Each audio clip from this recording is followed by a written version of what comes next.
Good evening. I'd like to welcome everyone to the July 14th, 2022 meeting of the Burlington Conservation Commission. The first item of business is to call roll call, so let's do that. Commissioner Bill Boyven. Here. Okay, Commissioner Kent Moffett. Here. Commissioner Indra Deb. Here. Commissioner Jennifer O'Riordan. Here. All right, we have, and the chair, Larry Cohen, is here. Are there any other commissioners online? Okay, so it looks like we have 5 commissioners present. All right, I'll call the other 2. Who else is not here? We got Don Bernstein? You can say he was Don, absent. Don is not here tonight? Okay, Don Bernstein will be marked absent. And who else? Ed's Ed not might here just at be this late. point. He might be here. Okay, I'll put a question mark. He'll be marked absent unless he shows up. Okay, Mark tardy. tardy. It's a stay after. Stay after school. All right. So this meeting is being held hybrid. There will be some commissioners participating remotely, and some commissioners obviously are here in present form. And so because of that, we will have to, every vote will have to be done by roll call. Regarding the agenda, I'd like to make note of item 4B, 98 to 108 Middlesex Turnpike, which is the Yard House. It's stormwater permit. It is on for a certificate, a request for a certificate of compliance. That item will be continued until the August 11th meeting of the Burlington Conservation Commission. The other item on the agenda is item number 5A, 8 Stewart Street. Gerard Evans wants to remove trees, grade, install a fence, and it's been continued until the August 11th, 2022 meeting of the Burlington Conservation Commission. So after the roll call, I'd like to call for citizens' time. Is there anyone in the audience for citizens' time, or anyone on our remote connection for citizens' time, for something not on the agenda? We need to vote to continue 2 items. It's not a hearing, so. No, it's not a hearing, no. Good. All right, let the record show that there is no one present for citizens' time. Okay, now we have approval of minutes for June 9th, 2022. Do we need any discussion from anyone? No, they look good. All right, could I have a motion to, Chairman, yes, I was not in that June 9th meeting. However, I have watched the video of the meeting, of the June 9th meeting. So can I vote for approval of the minutes? I believe you can. Is that correct, John? Correct. Yes, you can, Indra. Okay, thank you. All right, could I have a motion? Mr. Chairman, I'm also in the same position as Mr. Deb on that one, so, And you too can also vote. thank you. All right, so, could I have a motion therefore to approve the minutes of June 9th, 2022? So moved. Second? Second. All right, so, Bill, how do you vote? Yes. Kent? Yes. Indra? Yes. Jennifer? Yes. And the chair votes yes by a vote of 5-0. The minutes of June 9th, 2022 are approved. Okay, now, the minutes, Eileen, the minutes for June 23rd haven't come out yet, have they? No, not yet. Okay, I thought so, okay. All right, so the next item of business, we'll skip down to 4A. It's a request for a certificate of compliance for 20 Stony Brook Road. Ming Lang Lu has requested a certificate. It's DEP file number 122-643. Is anyone here in the audience for that? I don't think so, because I told Frank Kling, who was the who built the house, that, because he had some clashes tonight, so he was Right. hoping to not I have to be remember that here. discussion, that it was probably not required. And I told him that it looked like it was all good, he probably wouldn't be required. All right. All right, so the commission was out to inspect 28 Stony Brook Road. Does anybody have any further comment? From our staff, who I apologize for not introducing, the record should show that Our Assistant Administrator Eileen Coleman is present. And our Conservation Administrator John Keeley is present. All right. Sorry for the omission. No problem. All right. So is there any comments that you folks would like to make? No, this was a notice of intent for a tear down of a single-family home and a rebuild of a new single-family home. It was in the buffer zone to BVW. They were asked to, and they did put up a post and rail fence. They were asked to, and they did provide 2 additional trees behind the post and rail fence. We saw those the other day when they were out. They looked like they were doing pretty well. Since that time, the new homeowners started to build a patio, not realizing that they had to go through a process. They went through the process with us with you as a minor engineering change, and we also saw that the other day. The patio turned out pretty well. They've graded it down towards the wetland. I don't have any issues with how it came out. I think it's all fine. All right, and from the commissioners that were out there, did you see any issues? Not at all. No, okay. All right, I didn't see any issues out there either.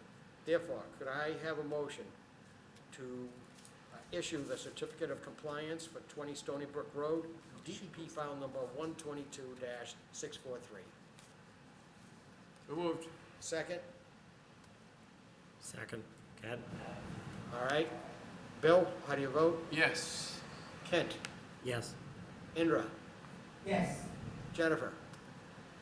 Yes. And the chair votes yes by a vote of 5-0-0.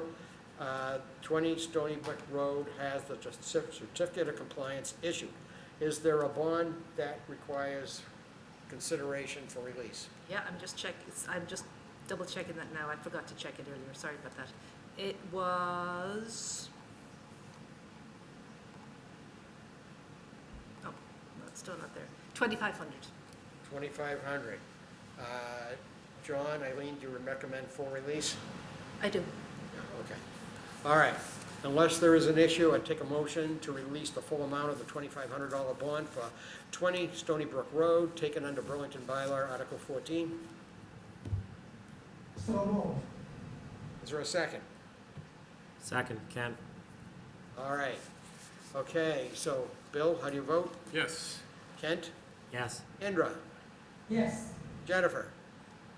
Yes. And the chair votes yes by a vote of 5-0-0. Full amount of the bond of $2,500 is released for 20 Stony Brook Road. All right. We'll skip down now to the next item that is, for tonight, is Mr. Chair, can I 5. just make a comment? For the minutes, I actually, sorry, if I voted on the June 23rd, I wasn't actually at the meeting, so could I change my vote to abstain? We didn't, June 23rd, we didn't, Oh, you didn't? Okay, sorry. I missed that. we only did the 9th. Okay, sorry. Okay. Interrupt. All right, so, let's see where we are. We got, okay. All right, so we have a public meeting. Notice is hereby given, the Town of Burlington Conservation Commission will hold a public meeting. At that time, we will act upon a request for determination of applicability filed by Gerard Evans. The commission will take all information related to the proposed... Well, Larry, Oh, we're- wrong one. Sorry. Okay, commission, well, we have a request for determination filed by American Towers LLC for the proposed installation of a generator on a new concrete pad within the 100-foot buffer zone to bordering vegetative wetlands located at 51 North Ave. The commission will thereafter issue a determination. This application is being heard under the State Wetlands Protection Act and Burlington Bylaw, Article 14. And if you would like a copy of this application, you can email conservation@burlington.org. All right, so is there someone here for 51 North Avenue? Yes, Mr. Chairman, can you hear me? Yes, we can. Thank you. My name is Edward Parry. It's P-A-R-E. I'm an attorney at Brown Rudnick, One Financial Center in Boston, Massachusetts. I'm here representing American Tower this evening with respect to the proposed generator installation. So American Tower operates the existing, I guess it's a 190-foot tower within a fenced compound. It's been at this location up in the commercial area right along Route 3 in the Northwest Park Plan Development. The tower's been there since 2001. Um, So American Tower has begun the process of installing some shared generators so that the carriers operating at its facilities can have backup power and reduce the number of generators required. So in this instance, T-Mobile, who is located on the tower, has a need for a generator. So American Tower is proposing, thank you, Eileen. American Tower is proposing the generated. All of the work will be within the existing fence compound. So we're dealing with areas that have been previously disturbed. You'll see in the bolded, thank you. Yep, wait a second. Can we go back out? No, I think that's good right there. So you'll see it in the kind of bolded black area. American Tower is proposing to place an equipment pad on the ground. They'll also install an H-frame, which is basically two fence poles, creating an H, and they'll have the shut-off switch and the associated wires over to the T-Mobile installation. So what you see in that darkened, bolded black is the proposed work by American Tower. If and when AT&T seeks to have some backup power, they'll be able to attach to it. All of the major carriers are attached to the tower. Verizon is to the left. AT&T is behind that in the northwest corner. Dish will be coming on board. They're a new carrier in town. And there are two other co-locators, Nextel and Okay. the navigation company. So the work will be inside the fence compound, and it's critical to continuing to provide public safety access to the wireless carriers. Okay, that was a very good summary. Thank you. Thank you. Eileen or John, do you have some comments on this one? Sure. I just have one question. So the fuel for the generator is inside the generator and it will be on the same concrete pad? It will be. So the fuel is below the generator itself. It's approximately 300 gallons of diesel. It's in a double line tank and is fully approved and United Laboratories certified. So it will protect the area, but it is in the base of the generator. Okay, thank you. Did you say under the pad? No, under the generator. Under the generator? Under the generator, It's above ground, above the pad though. correct. Okay. So this site received an order of conditions, 20 years ago roughly. You've had some subsequent determinations for other co-locators coming in. Once again, as the applicant stated, all the work is within the fence compound. The wetland is to the northeast and east of the compound, more than 50 feet away from the compound. So I don't really have any concerns. No issue. Issues. All right, so let's see if any of the commissioners have any additional comments. All right, how about Jennifer, anything? I don't have anything to add. Thank you. Indra? Question is the concrete pad. What's the thickness of the pad? The thickness? Give me 1 second. I believe it's 4 inches. Oh, 4 inches. So how much it would be below ground? Do you have to dig or? The below ground, there are piers below which go 3 feet into the ground. If you take a look at sheet C501, they're both indicated there. If you could just scroll, thank you. Oh, too far Yes. right. So the concrete pad a little bit up, Eileen, if you would. I see. Concrete Okay. pad is there. And then the elevation, if you scroll down just a smidge, you'll see the reference to the ground level there, just at the bottom of the screen. All right. Thank you. You're welcome. All right, Ken, anything further? All right, Bill, do you have anything further? Is this replacing an existing generator or is this a new addition completely? It's not, it's a new addition completely. Okay. It's just one question. There's something on the drawing labeled proposed monitoring unit. What does it monitor? Just curious. The generator itself, so if it has alarms that will contact American Tower at its switch, so if anything occurs to the generator, misfires, there'll be an alarm. Any fuel issues, the American Tower will be notified. Okay, thank you. You're welcome. All right, I don't have anything additional. Is there anyone in the audience for the project proposed at 51 North Street? Okay, the record should show there's no one in the audience for this that spoke up. Okay, we have a negative conditional determination for you. We'll have Eileen or John review it, Do it away. and then we'll put it to a vote. Share it right now. Okay, so there's a list of plan references under the findings. It is the findings describe the project description, which has already been gone over. The jurisdictional area is a wetland approximately 65 feet away. Let's see, and then the decision is a proposed negative determination of applicability.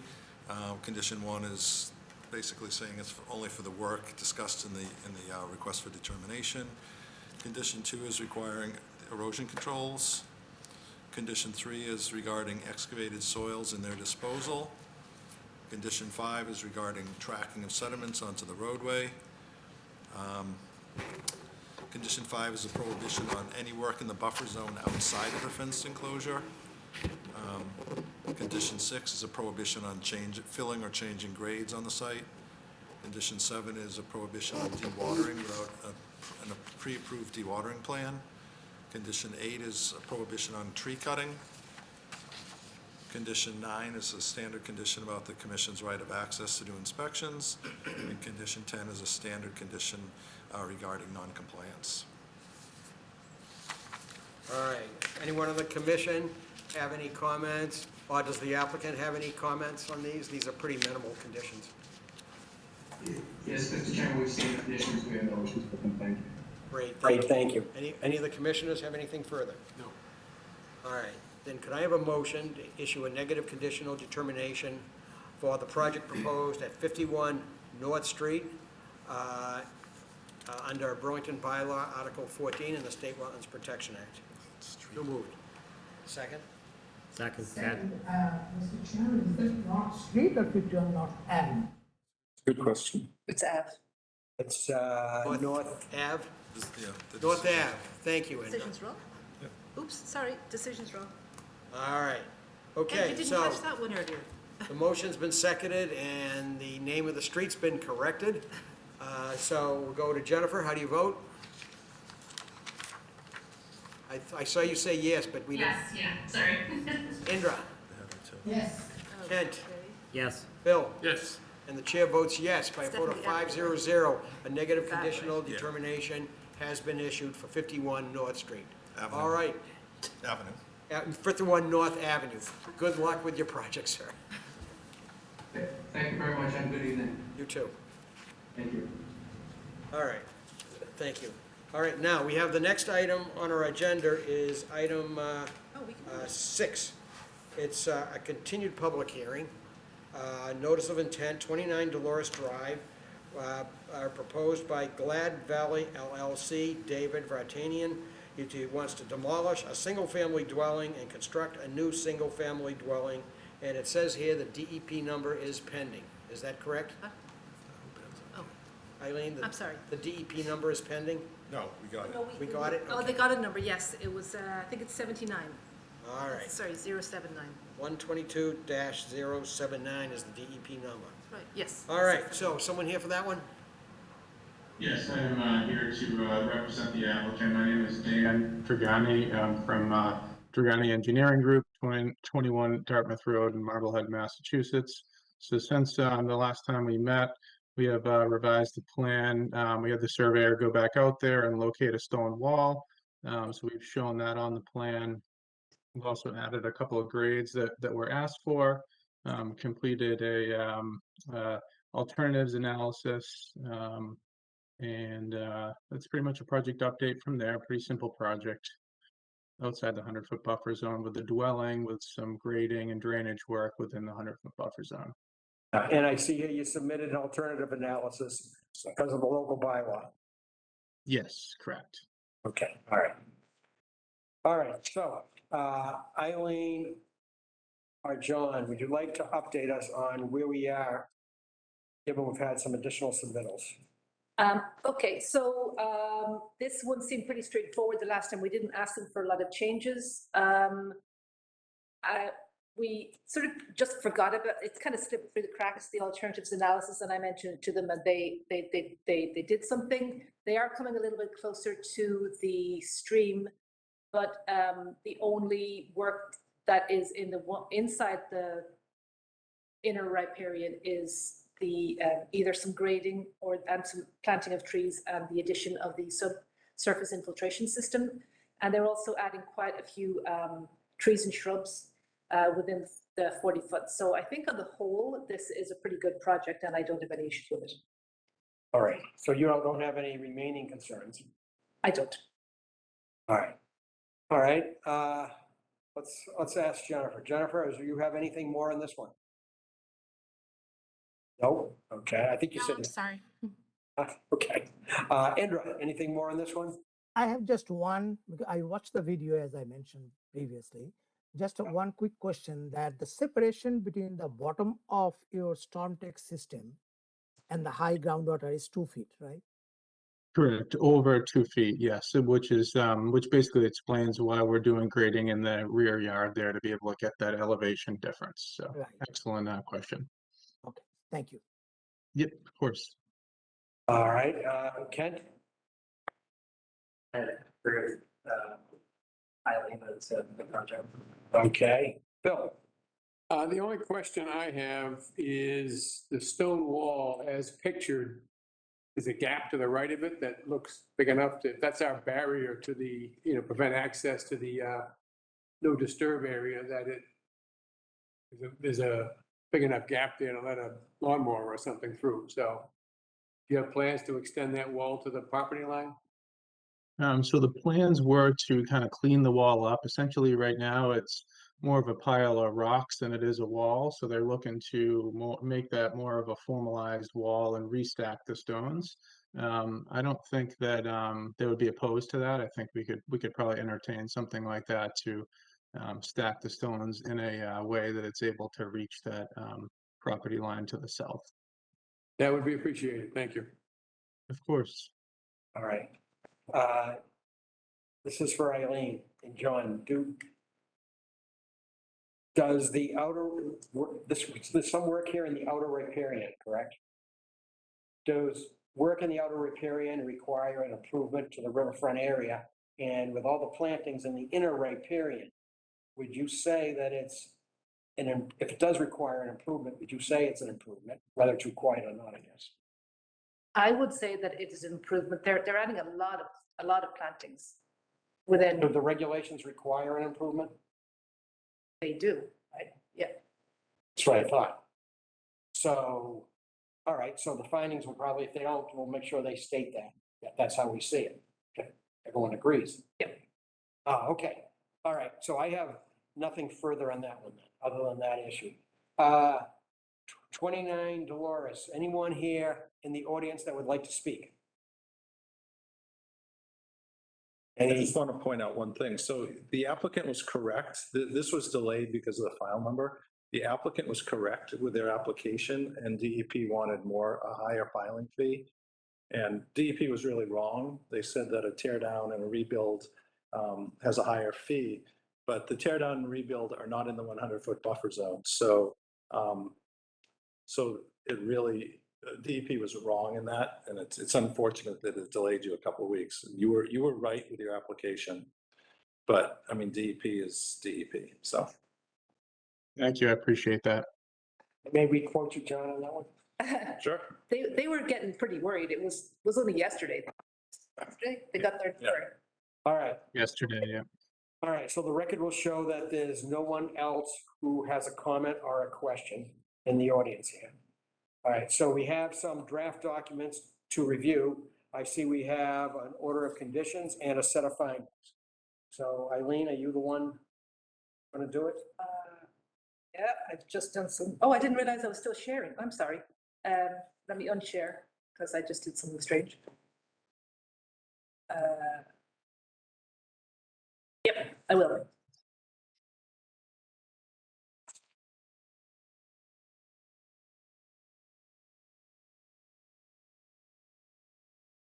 That's the order of conditions, which isn't what I intended. Here we go. Okay, we'll start with the bylaw. The findings are that the application was filed for a demolition of an existing single-family house, construction of a new family house within the riverfront area of a locally regulated stream. The project also included installing an underground infiltration system, grading and planting of 13 native shrubs within 100 feet of bank. Then we went through the filing history and the plan references, including the hard copies that you guys just received today. The construction was within the 200-foot riverfront to a locally regulated stream, while some work was within the 100-foot buffer zone to bank. The closest point of the proposed new dwelling was approximately 119 feet from the bank. That's highlighted because I think that was what they confirmed earlier. A single-family house is generally exempt. However, they are infiltrating the new rooftop into a field of storm tech units behind the house, and the driveway will be going to stone trenches. The closest part of the existing house was 119 feet from the stream, while the closest part of the new house was to be approximately 101 feet from the stream. The applicant enhanced the riverfront area, Larry, to decide whether you're okay with that wording, by planting 13 native shrubs in a heavily treed area behind the existing stone wall on site. The stone wall was to be restacked on site in the same location, and I can add and extend it to the right-hand property line, if that works. Okay. And we are proposing a bond, in this case of 2,500. And then for the order, again, referencing the same plan set as usual. Oh, sorry, John just reminded me that we had also put something in the bylaw, which also says, in the bylaw, the existing stone wall shall be restacked and shall be left in place in perpetuity. Put it in, continue to the right. And continued as well. That's condition 4 in the bylaw decision. I'll just finish that tomorrow. Sorry, going back to the order. The first several conditions are just standard about work within the 100-foot zone to buffer bank, bank and riverfront area. This was, you were too busy for me to ask earlier. Number 26, they asked that we say the applicant shall be responsible for any damage to the property of others rather than the project designer. I don't think that's an issue. You can tell me if that's an issue. Then the pre-construction conditions are just standard. They're explaining about how they have to put up their erosion controls before they start work and put up their DEP sign and calls to let us know. The sediment barrier shall be 9-inch minimum straw wattles and sediment filter fabric, including on the frontage on Dolores Drive. Materials shouldn't be stockpiled within 40 feet of the stream. And that the rest of these conditions are about making sure that you keep the roadway clear as well.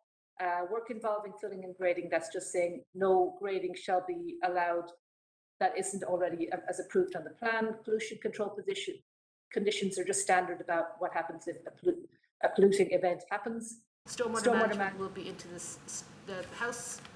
Rooftop runoff will be into storm tech units, and the driveway shall be directed to stone trenches. The riverfront area enhancement, we're saying no removal of trees is permitted by this decision, and 13 native shrubs shall be planted within the vegetated area behind the existing stone wall. All planting shall be by hand. No machinery shall be used close to the stream, and those shrubs shall be monitored for 2 full growing seasons and shall be replaced if they're not thriving. And that will be a requirement for their planting shall be a requirement for the certificate of compliance. And then the rest is just how they go about getting their certificate of compliance. All right, so sir, do you have any questions on any of these? You want to discuss anything? The only question I would have is being able to get a certificate of completion and relating to the plantings. If you could explain the duration of that and if that gets pushed to the new owner, if the property is sold, or how that is typically handled. Usually the owner has to request the certificate. It does, no, it does say here, if you just scroll down to the end, a narrative regarding the status of the required plantings will be required, and the COC won't be issued unless they're substantially established and healthy. It doesn't mean that, I don't think that means that we have to wait 2 years, but they have to be in good condition. Would you agree? Isn't there a condition that says 2 growing seasons? Well, It did say 2 growing seasons, you are right. 2 full growing seasons. So, but in practicality, what the commission sometimes does is issue a certificate of compliance and hold the bond for the growing seasons? That's true. right, so sometimes if all that's left is establishing the vegetation for the required growing seasons, the certificate does issue. And perhaps a portion of the bond or the entire bond, depending on the circumstances, are Yeah, withheld, just in case. right? This is Mr. Vartani. Vartani is here too. I was Good evening. just speaking to him. Good to see you. We're talking about you instead of to you, sorry.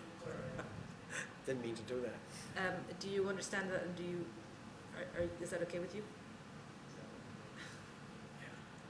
Okay. Anyways, if you have questions, you can always call the office and Sorry, say that again? Growing seasons. That's not even 24 months. So if you plant this fall, then 2 years from this fall would be 2 growing seasons. So next year would be 1 growing season, and then the end of 2024 would be the 2nd growing season. But Well, you should maybe plant them In the fall. Oh, yeah. like earlier rather than later in your process, so that, yeah. so It's that- too so late that to they- have 2022 be a growing season. And you wouldn't want to plant this time of year anyway because of the drought, but the growing season's half over now, so. Well, and it also does not mean that if it looks really good, you can't come in and make a request and we'll talk about it. So, I mean, Well, there's no reason for you not to get your certificate of occupancy, I think, right?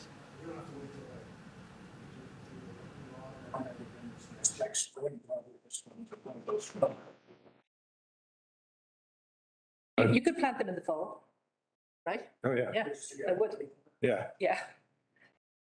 all right, now, as far as the findings, would there be better wording to say that, that as our bylaw riverfront regulations require an enhancement, the commission finds that the 13 additional native shrubs being planted in the inner riparian zone is an improvement for the resource area?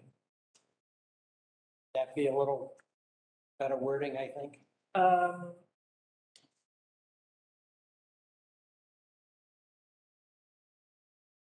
Yeah, I can add a sentence, yeah, in front of or after the fact, after the part about 13 shrubs shall be planted. Yeah, I mean, this complies with the Sorry, in requirements. the findings, sorry about that. Section right here. This is in the findings. Yeah, let me go back. It complies with our regulations, Yep, okay? the applicant enhanced the riverfront area by planting 13 native shrubs. What did you want to say instead? That the bylaw requires an improvement. We can get it off the tape. You don't have to, I'm sorry. You don't have to recreate it again, that's right, we can I listen to it. can't, I'm too old. It's fine, I'll get it, I'm sorry. I wasn't just, yes. All right. Got that. Or I will. All right, so you've reviewed it. Could I have a motion to close the hearing for DEP file number 122-07? Sorry, 0679. 067 for 29 Dolores Drive. Is there a motion to close the hearing? No, 679, right? Yeah, 06, yeah. You don't need to vote. What is the number? 679, You 122-679. want to close the hearing on 122-679. Is there a motion? Before you do that, could I ask a question about the plantings? Would it be possible for the Conservation Commission to consider that being potentially a condition that holds in perpetuity rather than the bond being held? The concern I have is that the work associated with planting those plants is a lot less than the bond that's being held. And I just wouldn't want my applicant's funds to be held up for that period of time, if that's something that the Conservation Commission would be open to entertaining. Of course, I'll ask our staff for comments, but the thought occurs to me that we often can do a partial release of the bond if there's minimal, so it's more in line with what's left, so to speak. Right. Is that, Excellent. That is what you frequently. that's what we always will consider that if it seems warranted. Excellent. Thank you so much. Sure. It's So is there a motion to close the hearing? So move. Second. Second, Kent? All right. Bill, how do you vote? Yes. Kent? Yes. Indra? Yes. Jennifer? yes. And the chair votes yes by a vote of 500. The hearing for 29 Dolores Drive is closed. I know it's closed, but just to clarify, there is an in perpetuity condition about the plantings anyway. Okay. It does say they must be maintained. All right, okay. All right, now can I have a motion to issue the findings as discussed and amended under Burlington Bylaw Article 14 for DEP file number 122-679 for 29 Dolores Drive? So moved, Indra. Second. Second, Kent. Bill? Yes. Kent? Yes. Indra? Yes. Jennifer? Yes. And the chair votes yes by a vote of 500. The findings are approved under Burlington Bylaw Article 14, okay, for 29 Dolores Drive. Could I have a motion to approve the order of conditions under the State Wetlands Protection Act and Burlington Bylaw Article 14 for DEP file number 122-679? So moved. Second. Second, Kent. Bill, how do you vote? Yes. Kent? Yes. Indra?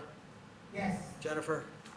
Yes. The chair votes yes, same vote by a vote of 500. The order of conditions for a permit is approved for DEP file number 122-679. Could I have a motion to require the posting of a $2,500 performance bond requested under authority of Burlington Bylaw Article 14 for DEP file number 122-679? So moved, Kent. Second? Second. Indra. All right, Bill? Yes. Kent? Yes. Indra? Yes. Jennifer? Yes. The chair votes yes by a vote of 500.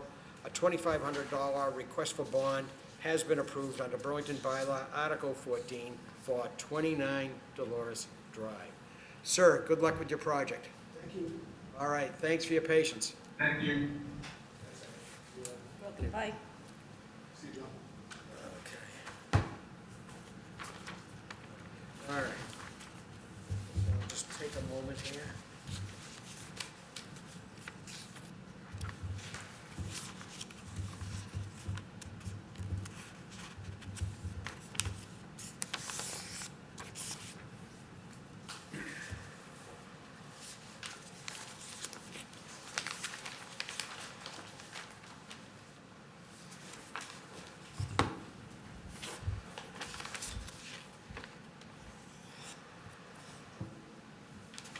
All right, here's one for you. All right, so.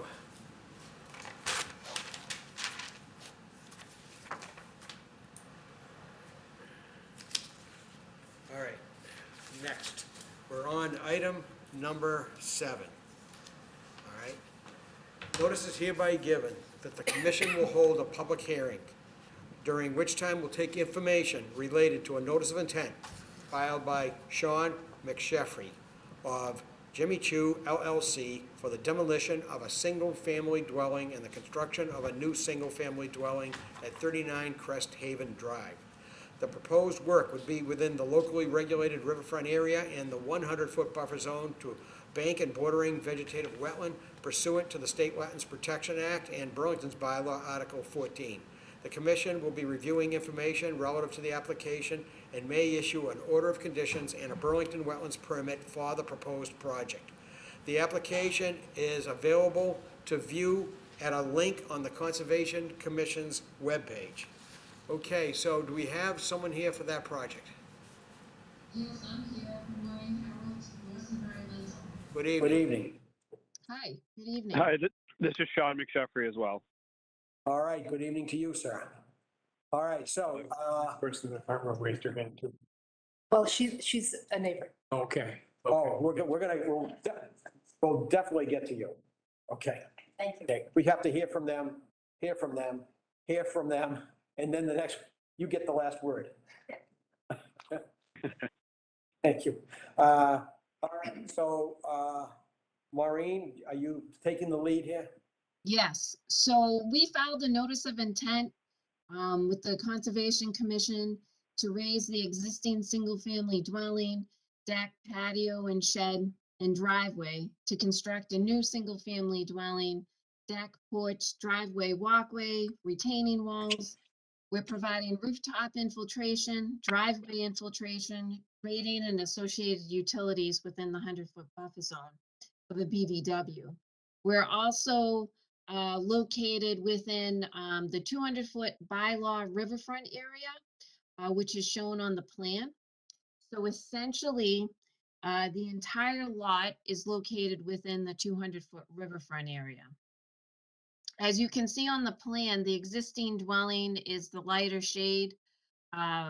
We are significantly pushing the new house, the proposed new house forward to be further away from the inner riparian zone as well as the 100-foot buffer zone.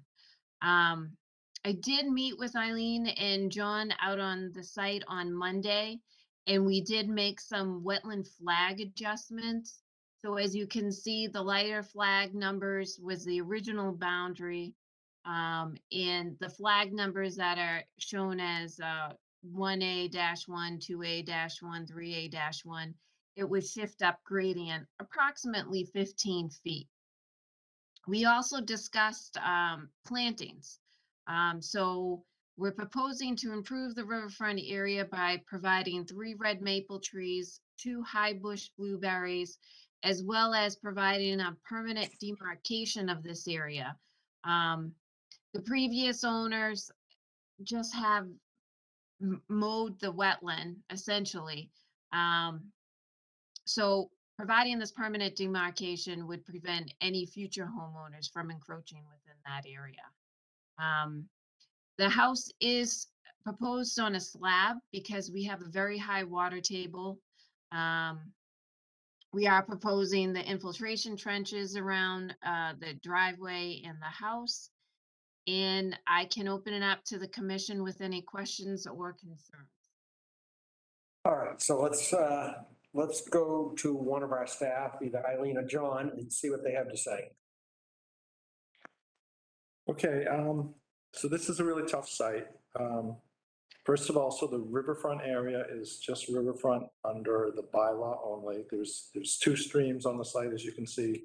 The closest one, which is with a dashed black line. And then way at the rear, there's another stream shown, which is labeled a ditch, but that's actually a larger stream, but also intermittent and regulatory under the bylaw, both, but neither under the State Wetlands Protection Act. As far as the bordering vegetated wetlands go, so we met Maureen out there because we had concerns about the original delineation. There was clearly predominantly wetland vegetation up gradient of the flags. So Maureen met us out there, looked at the soils, and we determined that the wetland soils, virtually probably the entire lot has wetland soils, certainly up to the rear of the existing house. So in an attempt to be reasonable and not declare the entire lot wetlands and unbuildable, we sort of came up with an agreement on a line by pulling it up to incorporate most of the sedge, which was dominating in the area. Which would still allow the future homeowners to have somewhat of a backyard. I mean, the proposed house is in front of the existing house, so the whole depth of that house will be backyard, and then some more behind that. So it's somewhat of a compromise, but clearly the entire area back there that sedges now is all lawn. So the commission will be getting back a lot of naturally vegetated wetland that was maintained as a manicured lawn for you. Other than that, there's fairly minimal grading. There's a little grading around the house, but not much. The driveway pitches away from the road and into trenches along the property line. Hopefully they're large enough so that they'll take all the water and not discharge water into the neighbors. And then there's stone trenches around the drip edges. That's about it.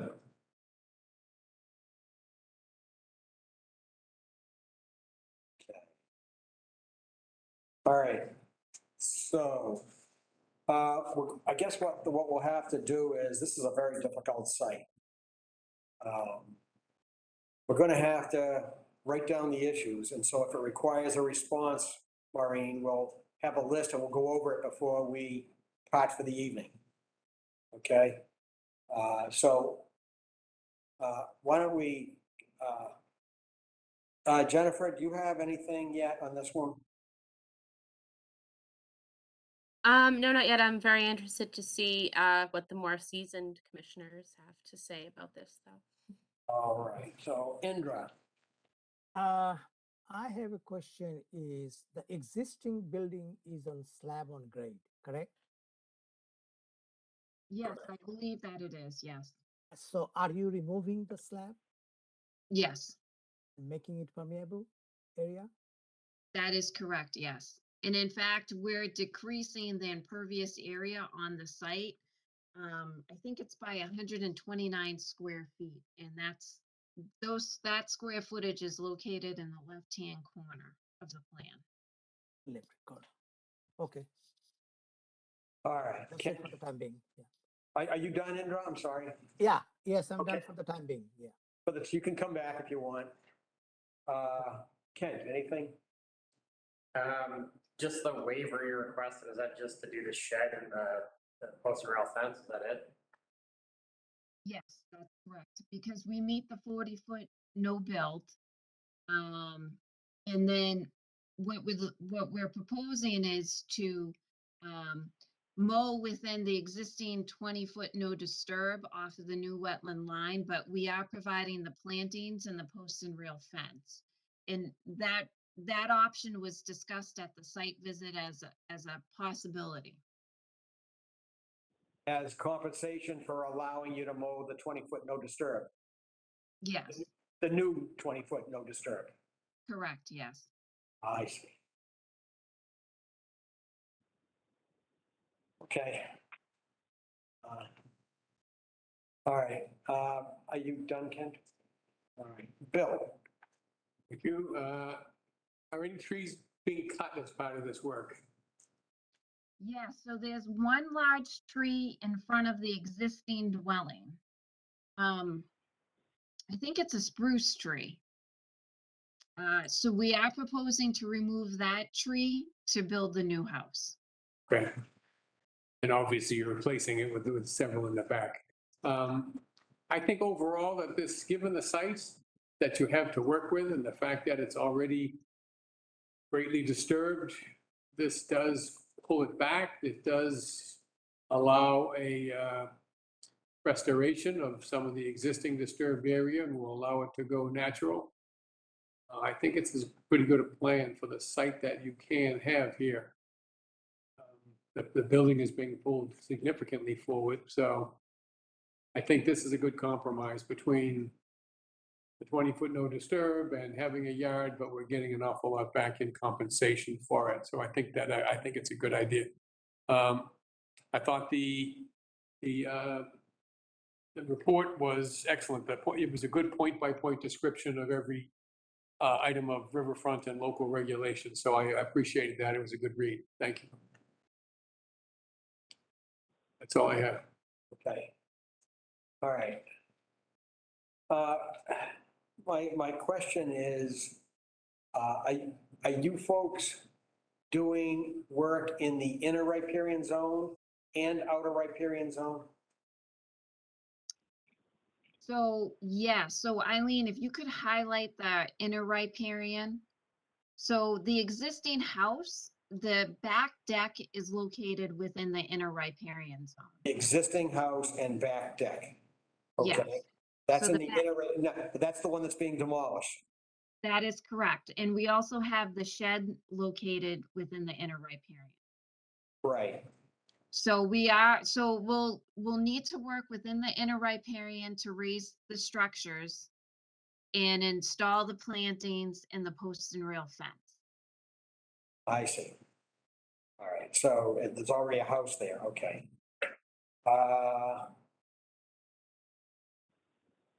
And So the new house is not inside the inner riparian, right?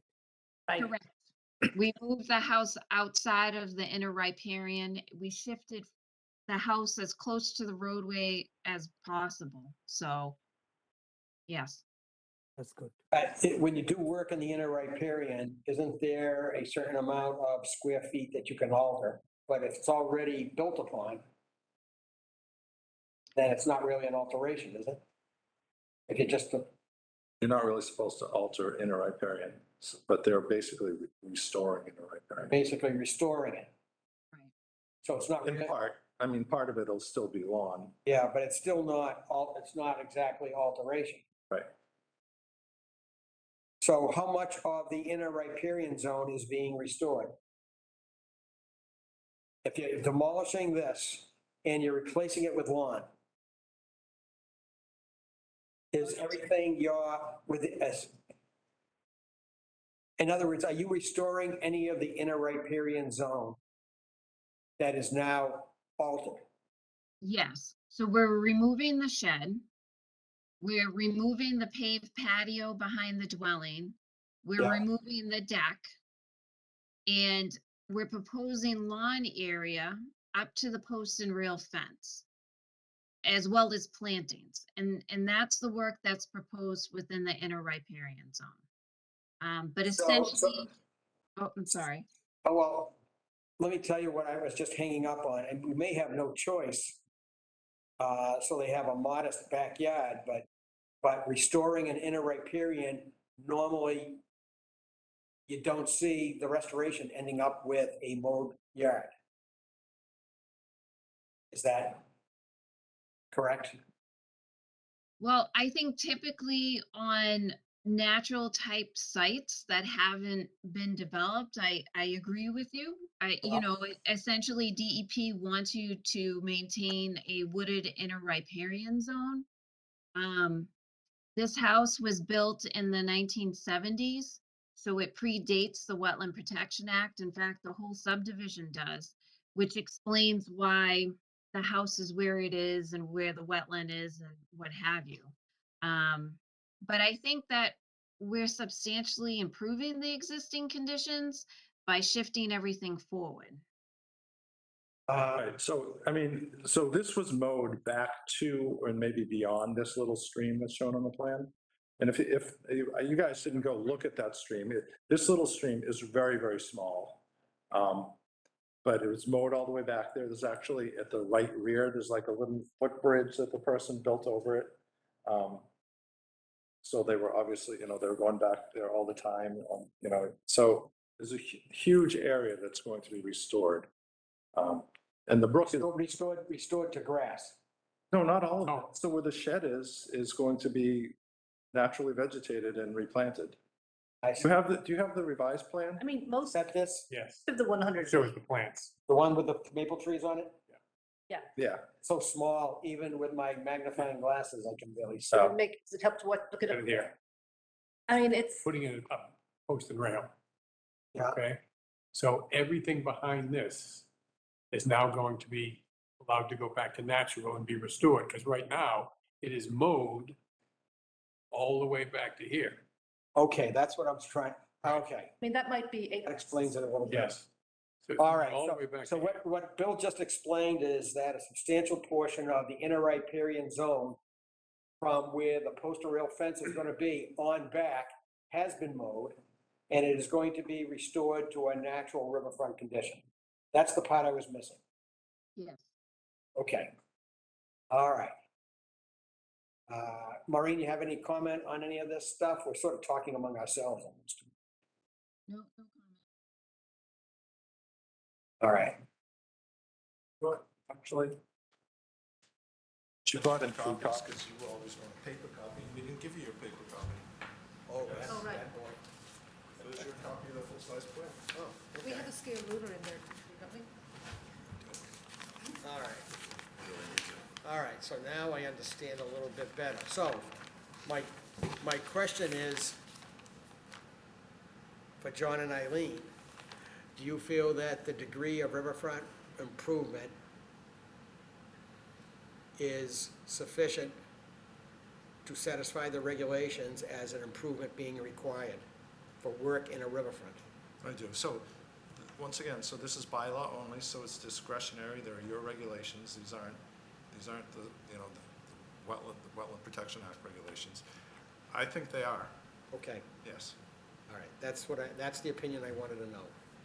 Okay, How did this stream, if it's so small, become regulatory? Is it a Good tributary? question. I'm not really sure. Yeah, okay. must be dried up right now because of the Oh, drought. yeah. It's pretty- All yeah. the streams are pretty dry now. Yeah, okay. All right. So, having heard all the discussion, let's go to, on the audience. You are here for this. So you're welcome to have a guest of honor seat right over here. And before you say too much, you state your name for the record and where you live, okay? Okay, And then you're welcome to just talk. okay. My name is Virgie Zajac, and I live at 37 Cresthaven Drive, Next door. next door. Got it. And my biggest concern is the flooding of the water. Anytime it rains, I have pictures of my backyard, and these aren't even the worst ones, but to show how it does flood. And my concern is he gonna do anything to alleviate that flooding? Very good question. Very good. Because from what I'm hearing, it sounds like that his backyard is gonna end up and almost not even be as far back as the front of my garden, which I've not been able to have for the last quite a few years because of the flooding. Got it. You know, when it floods, Pass it on. it drowns anything that I have in the garden, okay? And when the builder first built those houses, we didn't know that it was wetland to begin with. But nevertheless, he supposedly, there's a big culvert that comes out from Skeleton Lane that comes directly into the backyards of all these houses on Cresthaven Drive. And he had dug a trench going out to the little brook there. And in the beginning, that worked okay. You know, but the years from 1970 on, from the years that Burlington was using the sand, all of that sand has made that completely filled in. So that now the water goes the path of least resistance. It comes straight out of that culvert and straight down to 39 Cresthaven Drive and then 37. And where is this culvert? Is in the backyards? The culvert is in the backyard of, Number 40, number 41. no, it comes out, it drains Maryvale and Skeleton Lane, is what I'm told. It comes out of Skeleton Lane, probably, I'm gonna say maybe 100 feet from where the brook goes under Skeleton Lane. It comes out just about at Maryvale. I think it's the house next to Maryvale that it comes out their backyard. Yes. And it's huge. And there's also, part of it, as I say, I think is probably the town's problem, is that the brook used to be dredged almost every year to make it a little deeper. Because there's a culvert that comes out that drains Cresthaven Drive, and when the water level gets up to that culvert, then it backs up into the backyard of 38 Cresthaven Drive, which is right across the street from me. So, and looking at that, they're talking about making the brick wall or whatever that is, but it doesn't sound like it's gonna go back as far as the creek. So I don't see that it's eliminating any of that flooding. And the builder had dug a trench right across my property to drain 39 Cresthaven Drive. So he obviously knew that what he had done up by the big culvert wasn't gonna last. Right. And so that trench got deeper and deeper, and we've tried everything. We put pipes in it, We even put pipes all the way out to the creek, and just nothing has helped that. And it's just, it's a mess, and I'd like to have The my garden property back. next door is very wet. It is. And the part in the picture to the left of my garden used to never have water on it. It pretty much just went through the trench. And that at least was better, but now it floods the whole area. My landscaper got stuck last year in the mud, you know, by trying to go a little too far. Okay. So, Maureen, I'd first like to ask if you can perhaps describe how your contours and so forth will not promote water going onto a neighboring property. Maybe you have some comments in that regard. I do see that there's some arrows, proposed driveway, and there's some arrows in that proposed driveway, and is that indicating that water heads towards number 37? It's towards the infiltration trench. The infiltration trench. Correct. To capture the driveway runoff so that we don't shed any more water onto number 37. Do you have at least a couple of feet separation at the bottom of the trench to estimated seasonally high groundwater? Or is it basically just gonna fill up with water? So that's a good question. I don't know that answer. I know we have a very high water table, and that's just from looking at the soils with John and Eileen. So I don't know if we have 2 feet of separation, but what I do know is that it will prevent runoff onto the neighbor's property. We lost you there for a minute. I'm not sure if we have the 2-foot separation from the groundwater with the infiltration trench, but it'll prevent sheet flow onto number 37's property by installing this infiltration trench. And is number 37's property at the same elevation as what you're gonna be building on 39? Or is there the chance that it's gonna seep out onto number 37? So know that my recollection is that the houses all look to be about the same elevation. The corner of that infiltration trench shows it at 128.8. And right to the right of that, there's a spot grade that shows it at 128.9. So it's a little bit higher, not by much, but it's a little bit higher. So we shouldn't be, I mean, any type of water will be captured in the trench. I mean, the spot grade seems to show a slight downhill slope from 130, 129, 128.9, 128.4. Is it going to contribute to water gradually sort of seeping into the area about 37 and 39 along that edge? Could that happen? You know what, that water's there, Mr. Chairman. It's just that whole neighborhood. In 100% honesty, these houses probably shouldn't have been put in this area for 37 and 39. I mean, you just have a very high groundwater there. Yeah, I know, you can't change the existing situation, I understand that. Let me ask you this. Yeah. Would some type of permeable, pervious driveway material be helpful here at all? So water doesn't just gradually go along the border between the two properties and goes more straight down first instead of letting it sheet flow to the edge of the property?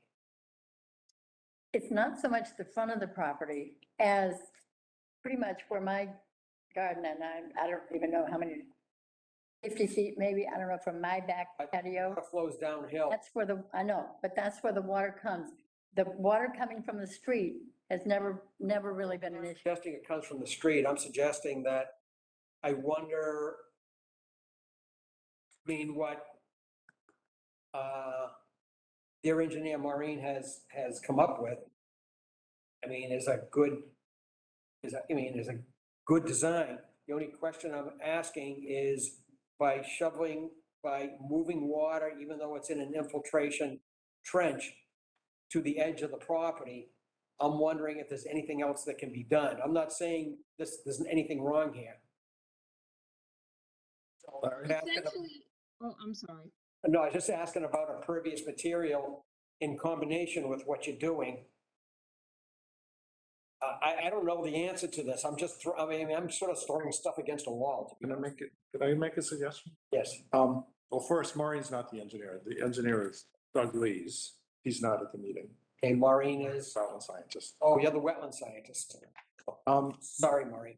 What if the driveway, rather than coming down and pitching to the right, just pitched towards the back and the trench was along the back of the driveway, back where the existing house is? And So maybe berm along the edge of the driveway, the length?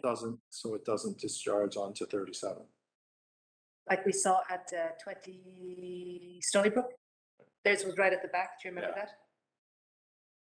What does the commission think? So you see that, Maureen, the trench along the back of the driveway rather than the right-hand side? Talking about, Directly to we're talking about berming this on the edge, and infiltration here, some type of more It square. would be a little more of a barrier to prevent the flow from going in that direction.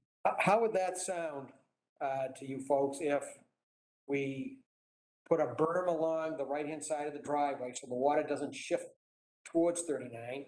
Instead, it is carefully graded so it goes guided to the back with an infiltration along the side of the house. Would that work? I think that's a dynamite idea. Yeah. We actually came up with a good one. Good idea. So how far would that, I think we can give Mr. Keeley credit for that one. Yeah. how far would that ditch or whatever you're calling it, how far would it go? Would it go all the way back to the creek, to the brook? The infiltration, Edge of the driveway. Yeah, because otherwise I don't think it's going to help my problem. well, Well, a couple of things here should. You have a very high water table, exactly the I same know. as this house. No, I know. A couple of Trying things, to not make it worse, not right, fix it. but a couple of things should help. Number one, there's a reduction in impervious area being introduced here. So there's less pavement or roof area covered, which means more of the rainwater is going to fall on the ground and get absorbed. There's also 3 full-size red maples being put in. That will help absorb a lot of water, because that's what's missing from this property now. Trees are the best form of stormwater control you can do. The more trees that you can plant, the more it'll help your property, because one tree evaporates 500 gallons of water a day from your property. So it sucks it right up and puts it in the air. So that will be helpful also. But it's not going to fix the problem of the underlying. not gonna fix it, the water's there, but certain types of trees, and red maple is one of the best you can buy, will absorb enormous amounts of water. So it's not going to do anything with the water that's coming out from Maryville and Skilton Lane? It's not going to have any effect on that? Well, that was my second point. Is there anything that we could have the engineering department look at to see if there's any? We'll go take a look. Sure. We can come out and take a look. Yeah, okay. I mean, we have, as I say, my husband and I tried putting in the pipes and they just weren't big enough. Right. We put one all the way out to the creek thinking that would, when our trench got filled, it would go that way. And it just, John and Eileen think it's appropriate, we can get the town engineer to go out there and see if he can sort of Okay. evaluate it as well. Okay. There may be nothing that can be done. These problems are all over town. I mean, it's like awful. the last time that I had asked, they said that because of there's endangered plants, that they couldn't do anything with that. So I don't know. But it's, Could I ask Virgie a question? Sure, of course you can. This is a picture of what the stormwater system looks like right now.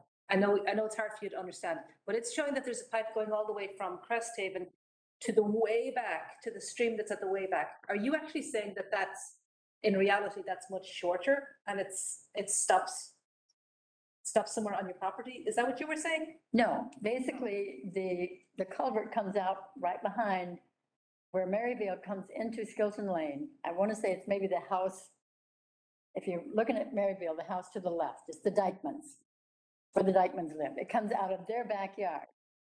And it's huge, and as I say, it used to kind of veer over to the brook. And now with everything, it's like level, and it just goes straight down, ends up in 30, 39, and then 37. Well, we can go take a look at it. Now, that also begs the question, we have 3 good-sized maple trees going in, is that correct, Maureen? Yes. Would more be helpful at all? So this area is going to be allowed to revegetate, so there'll be trees growing in there eventually on their own anyway. I mean, there's a lot of trees Yeah. behind my garden. Right, There's a lot of trees there. right. If the tree they're taking out, is that compensate, is that included in the tree they're being planted? Well, I mean, the tree that they're taking out is the big pine tree in front. Yeah, it's like a non-native spruce in the front yard. All right, so. All right, is there anyone else online, just in case, that it wants to talk about 39 Crest Haven? All right, so I didn't hear, John or Eileen, did you hear anything that these folks have to get us for the next meeting? Just the driveway. What's the driveway change that we talked about? Yeah. To try and get it as much as possible away from the lot line. It's only gonna, unfortunately, that change will only help prevent their property from making it worse with this. But it's not gonna do a lot to improve your situation. Well, it may a little if she's getting runoff from the existing. I mean, the trees may help, may a little less water in the area, but I don't know. I don't see that what is proposed will help me at all. The only thing that's gonna help me is to divert the water that's coming out from Skilton Lane to somehow divert it to the brook. Yeah, And then dredge the brook. Don't diminish the amount of water that is actually taken up by 3 maple trees. Oh, I I'm- mean, it's thousands of gallons once Yeah. it gets going. Right. I would be totally flooded if we didn't have trees then. That's correct. Right, but it will come up it has come up within 20 feet of my patio, Yeah, you know, and to about 3 feet of 39's patio. That's the furthest that I've seen it come up, but that's with quite a bit of rain. all right. You know, So but we're with gonna this- have, John and Eileen have volunteered to go out and take a look at the pipe. Okay, And maybe the engineering department will have something to say about it, maybe if it's worth it. Did anyone hear anything else that this applicant has to provide us, other than that change in the driveway? I think that's it. Okay, great. I'd like to request a continuance if we covered everything for tonight, to the next meeting, please.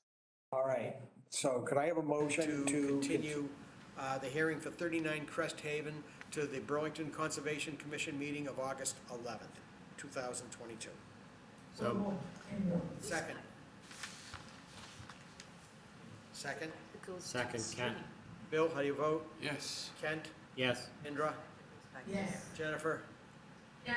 And the chair votes yes by a vote of 500. We'll pick up this hearing on August 11th. I think she's saying it's. Okay. Water from Thank you very much. Should- Thank you very much for attending. thank you. Should I be back for that meeting as well? You're welcome to. Okay, You're always welcome.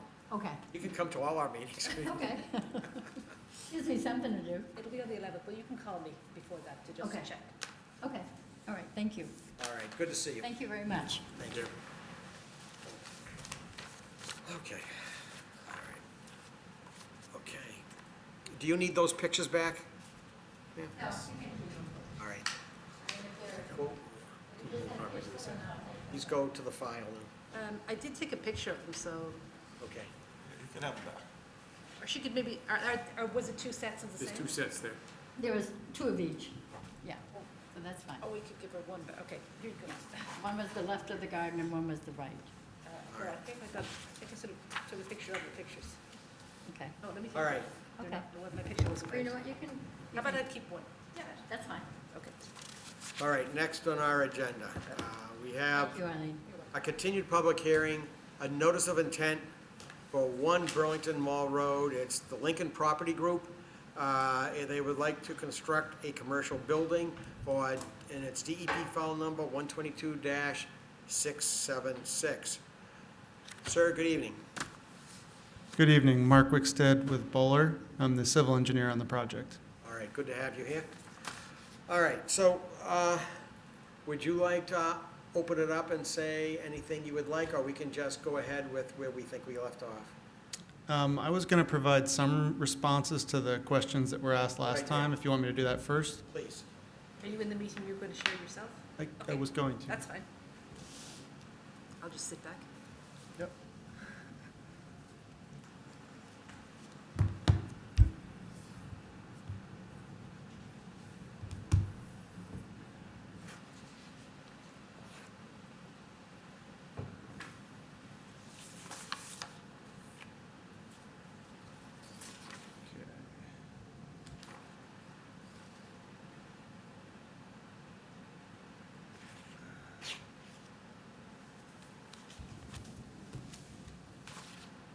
So I think I wasn't here last time. I was on vacation, so my coworkers covered for me. So I didn't hear everything firsthand. So I'm going off of everyone's notes just They to did just to be pretty- clear. They did pretty good for you. Okay.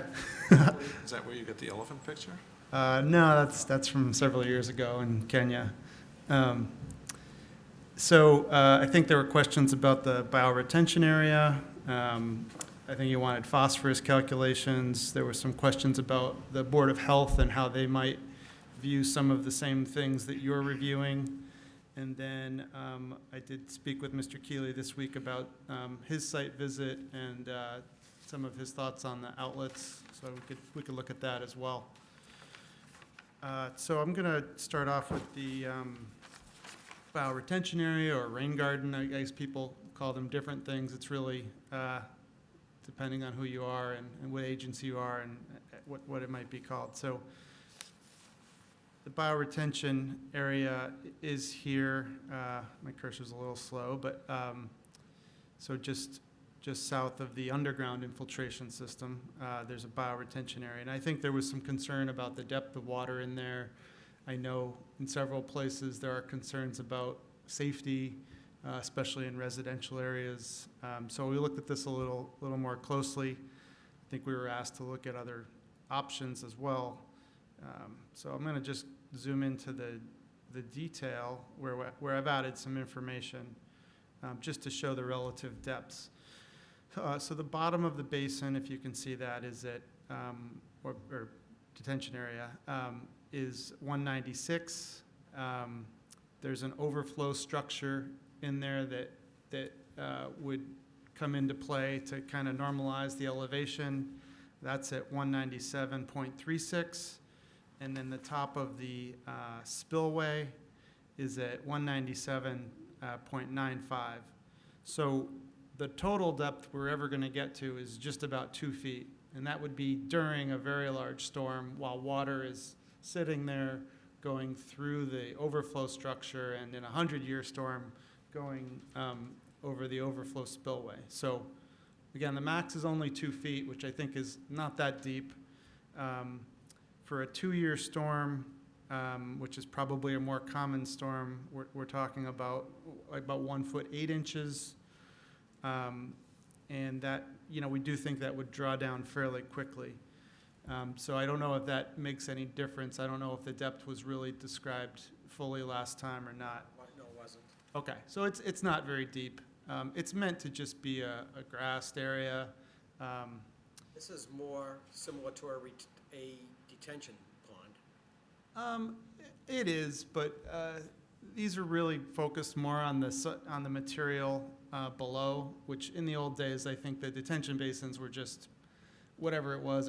You were just letting it sit there or drain out. These have a more specialized mix below that really filter the water and try and clean it up more so than, I'd say, older detention basins that we built in the past. So, yeah, I think what the intent of what it would look like would be something like this. This is not, this is just something I pulled off the internet. There are some similar ones in town that it's just a basin seed mix. We could also do different mixes if that's something you're interested in, but my intent was just that it would grow and look kind of naturalistic next to the wetland and not be necessarily a manicured thing or anything like that. These are fairly easy to mow once or twice a year, clean up any sediment that's in there, and, you know, be on your way. I just was involved with one in Bedford that been built quite a while ago, a detention basin, but, you know, I thought it looked really good, and they just mowed it once in a while. But it does look pretty good, I think. Could we maybe deviate from our normal and just talk about this a minute? Sure. Normally, I'd just let you go through the whole thing. All right.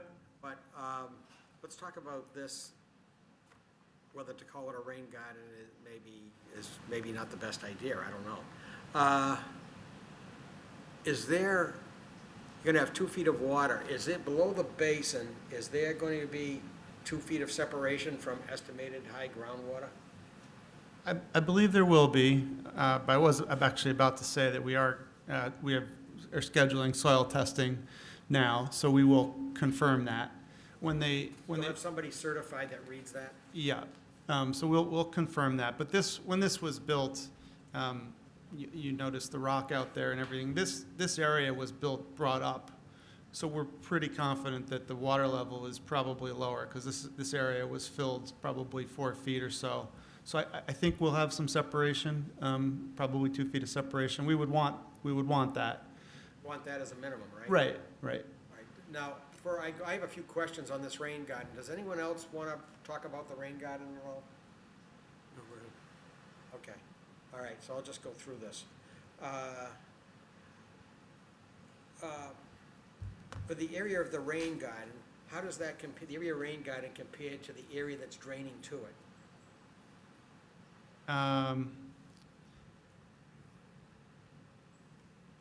In other words, is the area of the rain garden like 1/8 of the total area draining into it, or 1/3? Of the site, it's a fairly small area because, you know, we're capturing water all around the building, so it's really just the area kind of proximate to the rain garden. So I don't know about a percentage, maybe. Because normally, when I look at this, the criteria that I've seen, I've looked at a number of different guidances, it's like somewhere between 1/8 to 1/3 is typical for the sizing. So if you go with 1/8, the drainage area would be 3 times greater, 8 times greater. I think we're probably in that ballpark.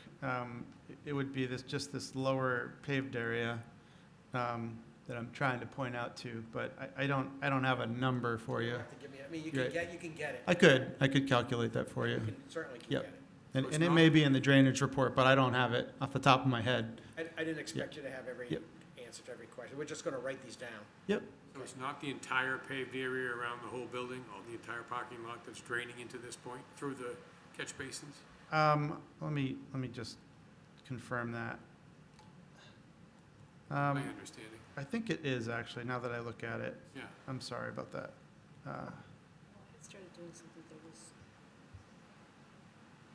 You're right, it is the entire paved area, but not the roof area. Okay. The roof area So you'll bypasses. calculate that. Yep, It's 84,083 square feet. thank you. Pavement, Yeah, 84,000. that's what I think is going into the biofiltration area, right? In the And stormwater. the area of the rain garden is what? Give me one Well, second. remember, the rain garden has a volume, not just an area. I know. Okay, sorry. I know. Sorry, give me, I mean, the point is, Oh, sorry. if it's outside, if it's way outside the normal guidance, then it's not a rain garden. Because essentially, it's a retention pond, or a detention pond. Maybe it has a specialized bottom. it's not really a detention pond because we don't need to detain any water. Yeah. It's a quality measure, not a detention pond, or, you know, we're not trying to reduce the peaks with this rain garden because we've reduced the impervious area significantly, so we don't need to do any detention.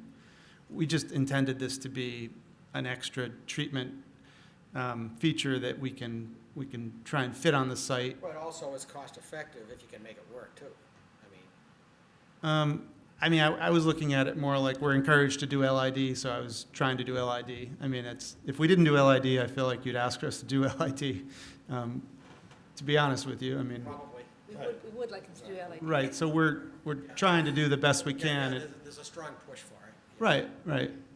So we tried to do a little bit of everything here to meet your goals. Do you have a specification for the bottom material to make sure that to amend the bottom material so that is there like a specification that?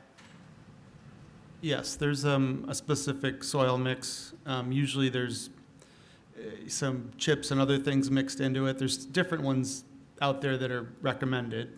I could provide more information on that. That would be great. Okay. And are the plants you're going to put in it, are they going to be known for being tolerant, for being completely submerged for a while and being completely dry for a while, if this operates as a rain garden? We were just doing basin seed mix. We weren't proposing any plants in it. I think that's kind of the difference between when people say bioretention cell versus rain garden. The garden, I think, kind of indicates that you're making it look like a garden. Right. Which yeah. is what, when you look at design guidance for rain gardens, they're Right. talking about plants, they're not talking about a seed mix usually. Right. So the seed mix is primarily grasses? Right, we were just doing grasses. The mix under the soil is kind of the key thing to have the proper filtration that makes it a bioretention cell, because you're trying to retain, certain materials. Okay. And how long, if you have a major storm, how long will it take to drain? I believe we've calculated 72 hours right now, but we would confirm that with the soil testing.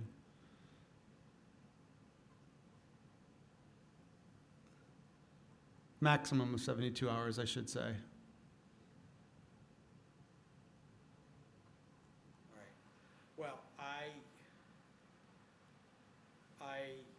appreciate the fact that you folks are designing an LID feature.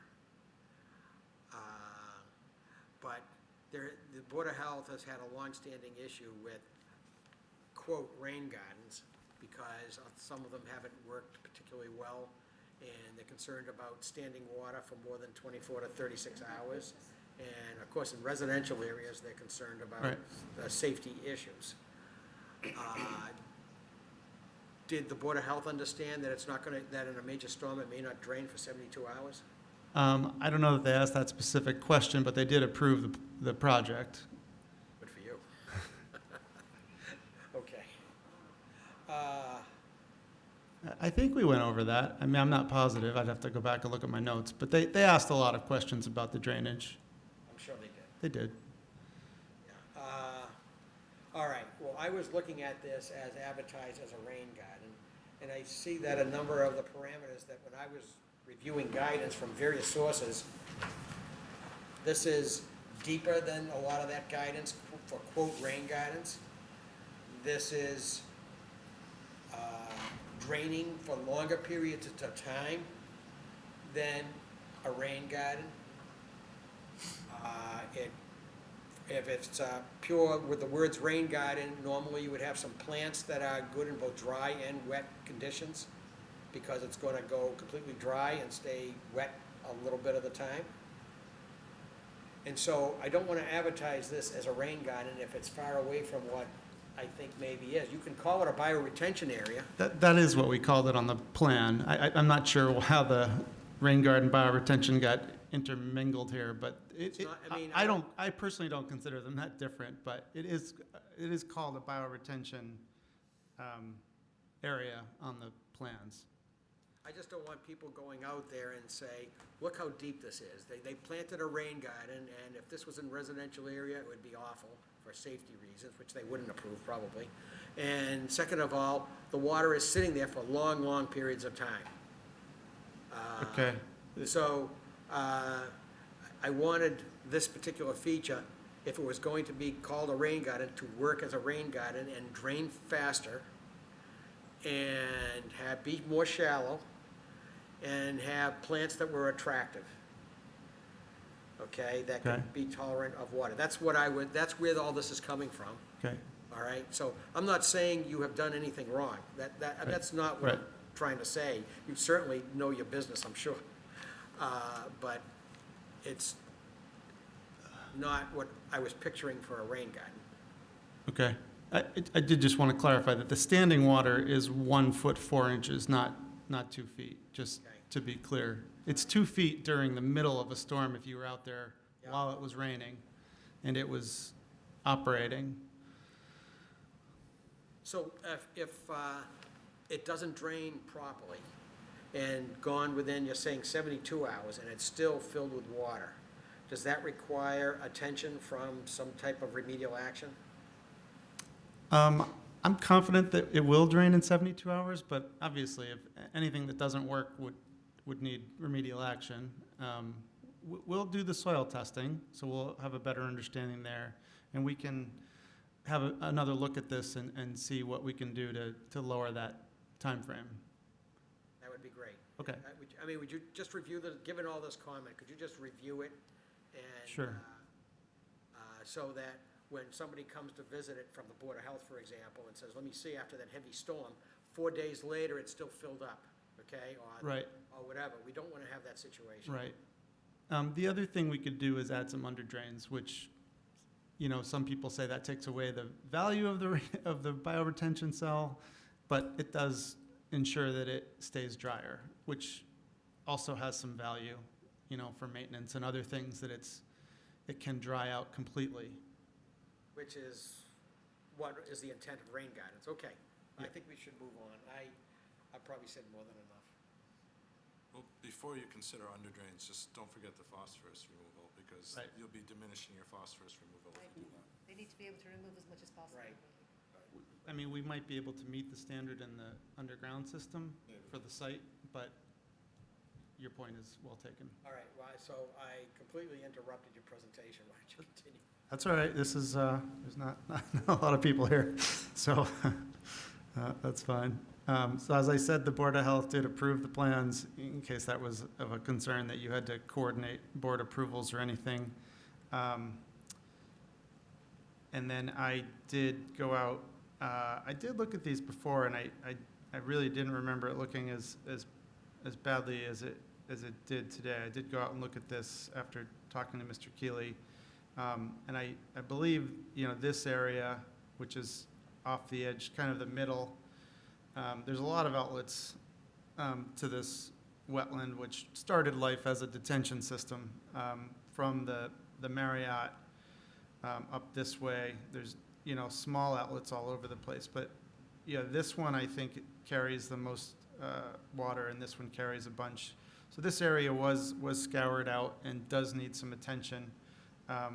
Also looked at this one over here, which was better, but I'm not sure it needed to be rebuilt, but needed some cleanup. So there was definitely some erosion and scour and some paths of trails of sediment in the wetland, which we can add to our list of things to do to clean this up. I guess I just want to confirm that that's the one you were talking about. Yeah. It's hard to even see these pipes because some of there was a stone wall there, and different things have kind of fallen in over time. So it's kind of hard to even find the pipes Wade through a whole in there. bunch of poison ivy. Yeah, I went like this, so I'm glad I made it out of there. But we'll add that. Probably add riprap outlets if that's appropriate, and some cleaning with, I guess, small equipment just to clean out the sediment in there. Okay. Is there anything else, sir? No, I mean, the only thing I think we'd be coming back with, I'll, take your comments and the drawdown and all that. We'll have a look at that, probably after we get all the soil information. But the soil information is what we'd be waiting for now, and then I think we'd be able to wrap up everything. And you're gonna get us the mix of how the soil is gonna be amended in the bottom. Sure. the spec. Sure, we have And, specs on that. And I think that was it. Okay, John or Eileen, you have comments on this one? I think it's pretty well covered. There is a planning board subcommittee meeting on Tuesday or Wednesday next week, which I've been asked to Tuesday. attend, just so that, because the planning board has this on their agenda next week and may be ready to, issue a decision or close the hearing, apparently, so. So I'll certainly let them know the issues we discussed tonight. Okay. All right, yeah, I think that would be good if you give them a summary. Yeah, it'd be great if the test bits were done before then, too. Is that likely? No? I don't, well, they'll be pretty quick. Are you trying to, where are you hoping to do them, like in the parking lot? Is that the issue? Yeah, we're gonna have to do them in both. You can't just go in and do them. They've got to coordinate it with Leahy because Oh, it's a parking. we had these three. I think we're gonna probably do 2 in the infiltration system and 2 in the bioretention cell. I think that's the plan with the geotechnical engineer. And they'll do borings as well, but we're trying to get this done first. Okay. All right, let's go. Jennifer, anything more on this one? No, nothing more on this one. Indra? Kent? Nothing to add. Bill, anything on this one? No, we spent a lot of time on the rain garden, and to me, it was, the Board of Health is the ones that have the most concerns about that, and they've already approved it, so I don't know. Did they miss something? I don't, I just wanted it to work if it was a rain garden. yeah, yeah. So, I don't know. I mean, I think some of the older ones didn't work very well, but I hate to say it, but the under drains do work well if you're concerned with it. I know there's other reasons not to do it, but I don't know. After seeing a lot of them over the years, I don't I know. will leave that decision to you and Right. to the staff. Did we actually do and present phosphorus calculations yet? We did, well, I sent them today. Oh, you did? Yep, I didn't see late today. them. Okay, so we haven't seen them yet. We haven't seen them yet to look at them and everything. I assumed you would be waiting till you saw what the soils look like. Okay. We'll confirm, Okay. but it's pretty easy to meet phosphorus if you're doing that much infiltration. Right. Okay. Late today. Anything else, Bill? No. Okay, so I have one question. Sure. Related to when you were laying out the strategy for the design. And I'm not expecting you to change anything. I'm just curious. There's so much ledge in the middle of the property, Right. and you're gonna have to blast it. I assume that's expensive to remove it all. It's probably there when they made the driveway because it was just expensive. Right. So I was wondering, did you consider whether you'd save money by building the building on both sides with sort of a catwalk going over the ledge? I mean, it's kind of a weird thing to think of, but Yeah. I was looking at it and saying, I wonder if that would have saved them a pile of money. I don't know if it would work for the use, the use is pretty specific. Right. Labs are probably one of the more specific layouts you have to have. Like, I don't know about breaking it up I like actually that. expected you to say that answer, and Right. it's probably true. I think residential or something else, you could probably do something like that with and even make it interesting. But labs just want to be big and square, and just have as much connection within the building as possible. They don't want people like separated. At least that's the way the architects Right. We talk don't about have it. to spend, we don't have to spend time on that Right. anyway. But when I looked at it, I said, oh, look at how, they're gonna have to blast all this bedrock. Yeah. Okay, whatever. All right, so is there anyone in the audience for this that might be online for 1 Burlington Mall Road? Okay, none. Could I have a motion, therefore, to continue the meeting until the August 11th meeting of the Burlington Conservation Commission for 1 Burlington Mall Road? So moved. Second? Second, Kent? All right, Bill, how do you vote? Yes. Kent? Yes. Indra? Yes. Jennifer? Yes. The chair votes yes by a vote of 500. 1 Burlington Mall Road hearing will be continued to the August 11th meeting of the Burlington Conservation Commission. Thank you. All right, good. Thanks for all your time and effort. Oh, no problem. So where did you go on vacation? I was in London. My wife was there for work for 2 weeks, so I, took advantage of that for a week. And Is there a lot of COVID around, or they don't pay much attention to it? really, I would have thought there'd be more mask wearing, but there really wasn't. I don't know. There's more mask wearing here than there. Really? Yeah. You need to stop sharing your screen, or can we do that?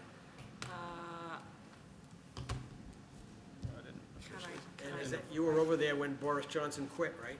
It's right when we left. Yeah, there you go. I All need- right, Boris. Looks like he's, Do I need to stop? No, apparently I've just overrode that. Okay. Over. did you sense when you, I hate to keep asking these questions, did you sense when you were over there that the people were sorry that they came out of the European Union? Or they don't talk about Didn't it? come up a lot, but the people I were with were, I don't think anybody in London felt good about it. I mean, I think it was more, the suburbs and Yeah, Scotland and Wales. the wanted to do it. hinterlands. Right, Yeah. Right. okay. Just- Scotland and Wales wanted what? They wanted to secede from the European Union, I believe. Wasn't it? Not Scotland, No? right? 'Cause they Scotland wanted to be wanted independent. Scotland wanted to secede from the UK. The UK, Oh, that's true. right, that's right. That's right. Right. Yeah, they wanted out. Yep. Yeah. Interesting politics. Yeah, it is. Good, okay, thank you. Thanks. Okay, next on our agenda, we'll move along. We have planning board comments, we talked about 1 Burlington Mall Road, anything else? That's it. Okay, subcommittee and staff reports? All right, other business. Okay, under other business, 5961 Middlesex Turnpike, which you issued an order of conditions for, that was the Noria gas station. On Middlesex Turnpike next to, between Dunkin' Donuts and McDonald's. Remember that? So that was never really approved by the planning board. And they withdrew from the planning board, and now they're ready to come back with a slightly different layout. The building has a different orientation. Weren't you just sharing it? Well, I stopped because I was just overriding his. Why did the planning board not approve it? I don't, there were a number of issues, Yeah. but I don't know. But anyway, so it's coming back. Eileen's sharing the screen right now. What they're proposed, the building is now more, there it's in red, so it's more perpendicular to the street. Yep. As opposed to the, more parallel to the street with the original plan. It's slightly closer to the brook than the existing plan. The approved plan. The building is slightly closer to the brook than what you approved. So I'm going to instruct them, they wanted to know if they could file an amendment for an amendment. I'm going to, unless you guys feel strongly otherwise, to tell them, no, you need a new notice of intent. We're not going to issue an amendment for something closer to the brook than what you approved. Generally, amendments are for changes that are equal to or less impact on the resource area, not greater impact. Absolutely. So I just want to make sure you guys don't have any All right, strong any- feelings to. Let's see, Jennifer or Indra, how do you feel about that? That sounds good, John. I agree with John. Kent? I agree with John. Bill? Yeah, it's already pretty close to the brook, so. Yeah, that's exactly, you said it perfectly. That's exactly what amendments are for changes that are equal to or less impactful, not more. Right. Potentially more. Okay, Okay, anything else? that's all I had. All right, upcoming meetings, next one's August 11th, the only one in August, and then September 8th, if you want to put it on your calendar. Is there anything further from anyone? Could I have a motion to adjourn the meeting for the Burlington Conservation Commission? Second. Second. Second, Kent. All right. Bill? Yes. Kent? Yes. Indra? Yes. Jennifer? And the chair votes yes. We're adjourned by a vote of 5-0. Thank you all and have a good evening.